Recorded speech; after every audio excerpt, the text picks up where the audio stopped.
Hey guys, let's talk about self-care. It is the end of April, and we have made it over a month in quarantine. Congratulations, you've done it! Woo! But it's not ending, is it? It just keeps going. I feel like some of us have made a new norm where we are working fairly consistently, and some of us are still distracted, coping, mourning, still in an anxiety-induced panic. Regardless, we are all experiencing and dealing with this in our own ways, but we are all in it together, which is kind of cool when you think about it. And while we're all tucked away at home, maybe with friends or family, maybe we're all alone, maybe we are crazy hectic, or maybe we're bored out of our minds. I am here as a work-from-home writer who is pretty used to being isolated before all of this, to remind you that caring for yourself is still really important. So, here are 15 tips on self-care in quarantine. Or anytime, really, just self-care. Also, I hope you guys don't mind that I'm drinking wine. This is my version of caring for myself. My neighbor actually got me this wine and it's pretty good. So, get yourselves a neighbor who knows wines. Self-care. Number 1, go outside when you can, when the weather's nice. If you have a yard, take a walk around it. Stroll through the neighborhood. Maybe bike, scooter, jog, rollerblade, like you're in the 90s.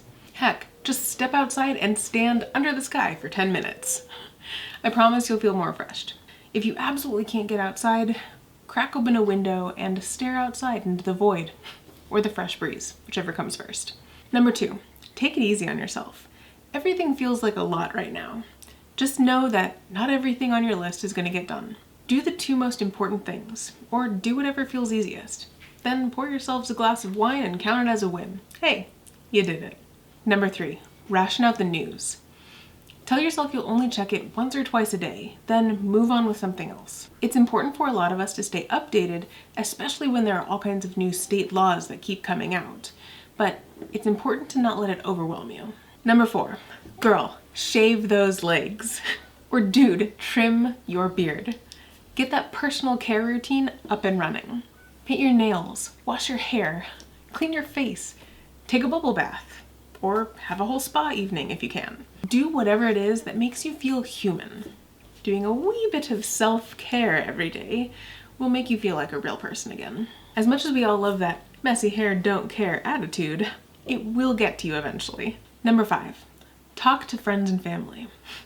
Phone calls are really making a comeback in all of this. We're striving for that human connection, that communication. Since we're not out there talking to people as much, we need that sense of community. Even the introverts. So video chat, or play online games. Humans are social creatures. We need each other, even if it's just to talk to each other to process our way through all of this. So check in on your friends and family. Heck, check in on your neighbors. They might give you wine. Number 6, dedicate space. Are you working from home or homeschooling? If you haven't yet, dedicate a space towards work, school, and or an office area so that when you go into that room or that area, it feels like work time. That way when it's off time, the living room or whatever other area feels like fun and the bedroom feels restful. Number 7, get dressed. This is also kind of for a work-from-home isolation life. Sometimes it's helpful to separate your work life from your relaxation time by wearing pants or a bra, jeans, getting dressed for work, and then being able to relax in your pajamas afterwards. Number 8, treat yourself. Buy that donut at the grocery store. Blast your favorite song. Take an extra 10 minutes on break. Join an ant colony. Light all of your favorite smell-good candles. Have an extra glass of wine. I have one friend who's pulled down her Christmas mugs, lit all of her fall-scented candles, and is playing Christmas music because that is her joy. I have another friend who is drinking whiskey in midnight baths and listening to mumble rap because that is his joy. So find your joy, whatever you want to treat yourself with. And regardless, don't be hard on yourself about it because now is not the time. Number 9, get a hobby. This is going to be really important for your brain's health. I find that if I'm feeling particularly useless, it helps to transfer those feelings of wanting to fix the world into wanting to fix something or tend something or grow something at home. You can always binge watch your favorite shows and movies, of course. I will also be doing this. But sometimes it helps to try something else. Pick up that project that you've been meaning to try.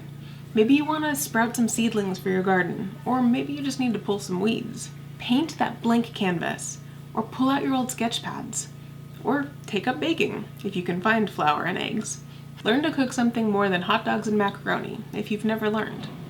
Glue all the broken things in your home.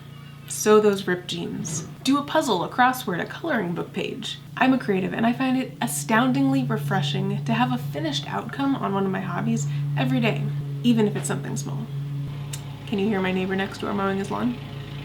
I have to forgive him because he gave me this wine. It is really good wine though. So, his wife gave me a rosé. I feel like I need to give them wine back. It should be like a wine swap. This could be a thing, wine swap. There you go. A secret number 8.5, whatever we're on. 9.5. Make a wine swap with your neighbors. I actually saw one of the writers that I follow is doing a cake swap with their neighbors, so it's a thing. Maybe do that. Number 10, reorganize. If you're like, TR, all those hobbies you're talking about have me going out and buying things, and stores aren't open, and we need to stay the fork at home anyway. Well, maybe you could reorganize. Maybe move some furniture around. Or what about that pile of mail that you've been meaning to go through? Or the garage that desperately needs to be Marie Kondoed? Or the closet full of too many clothes? The junk drawer? Or the desk full of piles of whatever that is? Maybe you can crack open the attic or go through your kitchen cabinets. A lot of donation places are closed right now. Good for them. But you can always make a pile somewhere for the grand societal reopening. Number 11. Number 11. I'm going to stop this now. Clean your house. If you don't want to full-on reorganize something, do some cleaning, or at least try to keep it tidy.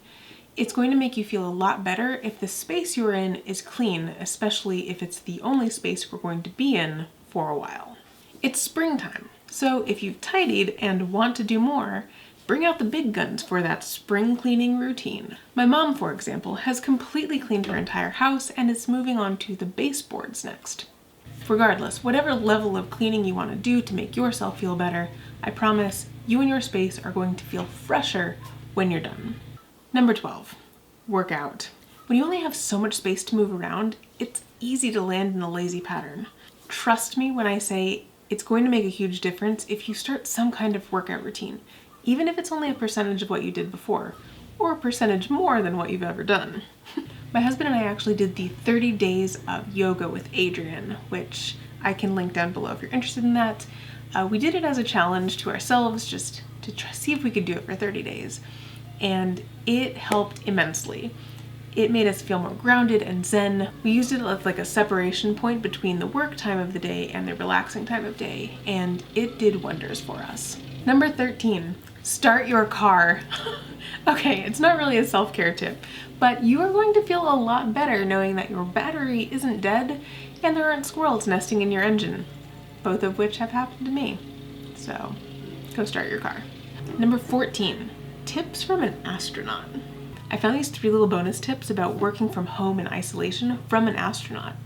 Astronauts are trained to be and work in isolation, so I thought they were important to mention. So, create a routine and stick to it as much as possible. Be kind to each other within your isolation space and the people that you're working with and talking to from outside of it. And 3, have fun. It's so important to maintain your sense of humor during all of this. Number 15, most of all, know this is temporary. Try to appreciate the things that this quarantine is bringing you. A lot of us have been affected or know someone who has been affected by COVID, and things are rough out there. A lot of us have lost our jobs or been furloughed, and a stimulus check isn't going to fix all of our problems. But we can still try to find something that this has gifted us. Maybe it's more time with your family or your pets. Maybe you'll come out of this with a new skill, or you'll just get to catch up on your shows. Or maybe you'll just get to rest a bit. You might have an appreciation for things like your kids as teachers, or being able to go to the movies, or being wrapped in a big hug. You'll definitely appreciate your time once school's back in session. Maybe it'll be the sudden sense of community, the teddy bears in windows, the giant signs and songs sung to essential workers, thanking them for their service. Or maybe it'll be the strange video gatherings or the weird online games that we're figuring out and finagling on how to play together. You'll build forts and mini golf courses and Lego igloos. Even the memes have been gold. This is the time we all stayed home. The time of the great toilet paper crisis. The time of masks and isolation and quarantine. Of waiting in achingly long lines at grocery stores. Or yelling at churches for holding mass. And admonishing our parents for going outside. And we're all in it together. Billions of humans working together, worrying together, trying and fighting and dealing with it, all together. So appreciate your health, if you have it, and appreciate your life, every day you've got. Stay healthy out there, guys. I'm gonna need some more wine. Hair, face, bubble bath, spa evening. Okay, I've had too much wine.